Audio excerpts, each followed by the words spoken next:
As one of our headline stories tonight, the All Progressive Congress in Igbotako Ward II, Okitipupa local government area of Ondo State has suspended the senator representing Ondo South, Jimoh Ibrahim. The senator was alleged to have been involved in anti-party activities.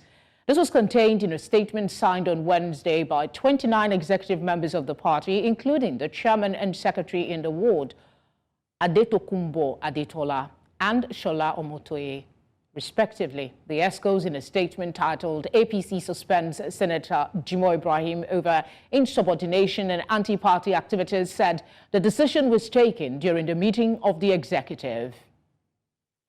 Joining me now on the news to discuss this is the Director for Contacts and Engagement for Ondo State Governor's Campaign Organization, Charles Oludare. Charles, it's good to have you on the news. Thank you for having me tonight.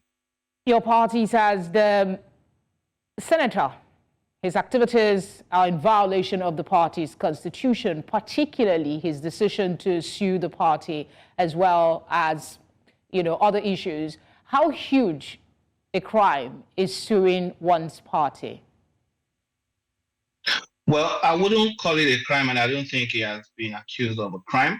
I guess they said what he did, and I would agree, is tantamount to an anti-party activity. And I even think it's more of anti-rationality activity also because, he's taking the party, his own party, to court and insisting that if they don't do what he wishes, that he wants the party to be delisted and prevented from contesting in the next gubernatorial election. So I think any rational person is going to want to excommunicate someone like that, someone that is not trying to. It's a different thing if you think you're aggrieved, you think you won the election or whatever, but it's another thing if one of your your prayers is that you want your party to be prevented from participating in the November election if they don't do what you wish.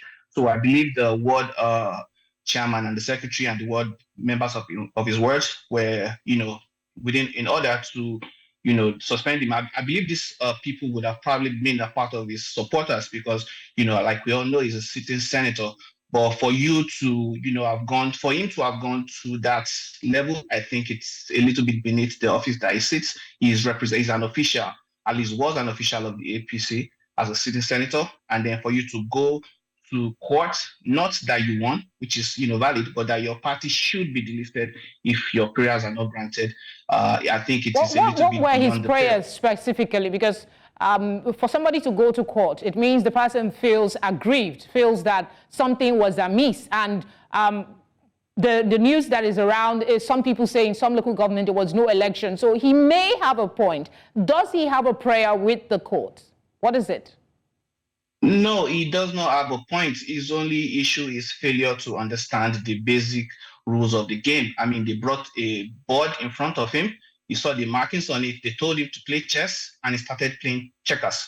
He started playing draft, essentially.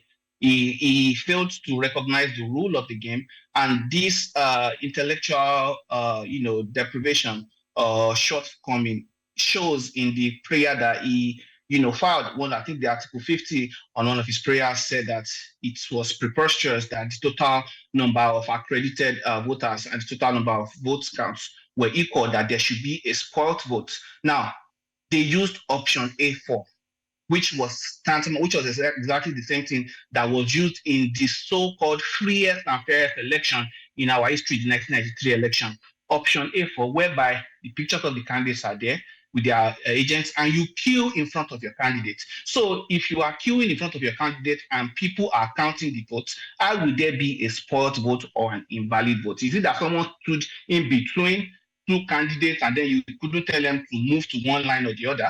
Because it's the problem here is just basic understanding of the rule. The direct primary, we've all been clamoring for internal democracy in political parties, and this direct primary is an attempt, and is the best that we have at achieving internal democracy in the political parties. Governor Idatiwa was definitely agreed, maybe not the most known prior to the whole shenanigans of last year, but the thing that he went through made the people love him.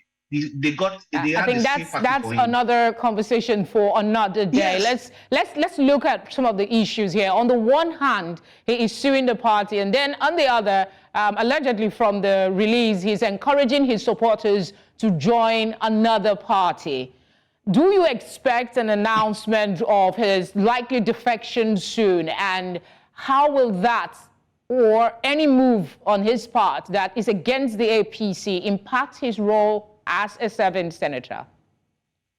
I don't think it's going to impact his role. I'm not sure of what the constitution says, but I know that I think some senators, I think it's only in the National Assembly that they said they lose their seat when they switch parties. I believe what Senator Jimoh Ibrahim is trying to play was he's trying to sing the same song he sang in 2016, whereby there was an internal division between the PDP, and then he went to go and get a governorship ticket from a fractional leader, and then he took Akere to court. That's what he's trying to do, but this is not going to work because the APC has his own house in order. So, he is within his right to, try out the waters and decamp and get his political ambition, pursued. He has been, since I was like a teenager, even maybe before I became a teenager, this man has been running to vying to be the governor of Ondo State. Nobody is telling him not to go and contest. So, but if you want to decamp, you can decamp, contest. But it's a different thing for you to say you want to stay in the party and say you want your party to be delisted, just like the way he, delayed or distracted the campaign of Atere in 2016. And that is not going to work this time. It is non sequitur.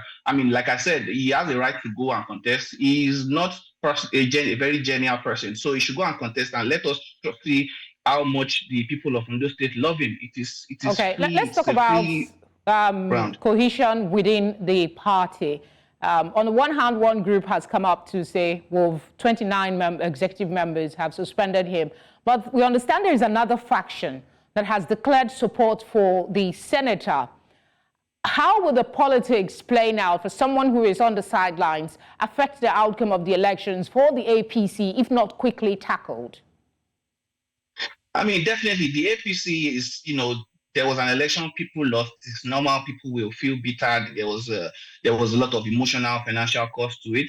And, there are a lot of supports for sale. So if he can purchase a few supports, then let him get it. That is not a problem. APC the House is united. The governor is a very kind man, very conciliatory man. He has met, even including with Senator Jimoh Ibrahim, he has met with all the candidates, try to bring the people together. But you can only control what you do. You can't control what the other person does. And that is why you see that, it will take time. You have to give people the time to heal. There's a wound from the loss. But the governor has been very magnanimous in the way he has handled the post-election situation in terms of meeting with everybody and trying to reconcile. And that is just, that is character, that is stagecraft for the man. Governor Igbotako is a very calm man, so there is no issue in the APC. The APC is the preferred party in Ondo State. You can see even the primary election, the amount of voters turnout. So the APC is not in any way perturbed about the the gubernatorial election come November 26th, right? But these are just a few unfortunate incidences that a place where you think is the edge, when you now start using that to match the floor, that is a little bit unbecoming. And I guess that's the reason why the ward people felt the need to kick him out. And like I said, Senator Jimoh Ibrahim is free to contest under any political platform and try out his popularity with the people of Ondo State. We'll leave it there for now. I'm sure we'll be talking about this in the coming days. Thank you very much for speaking with us. Thank you.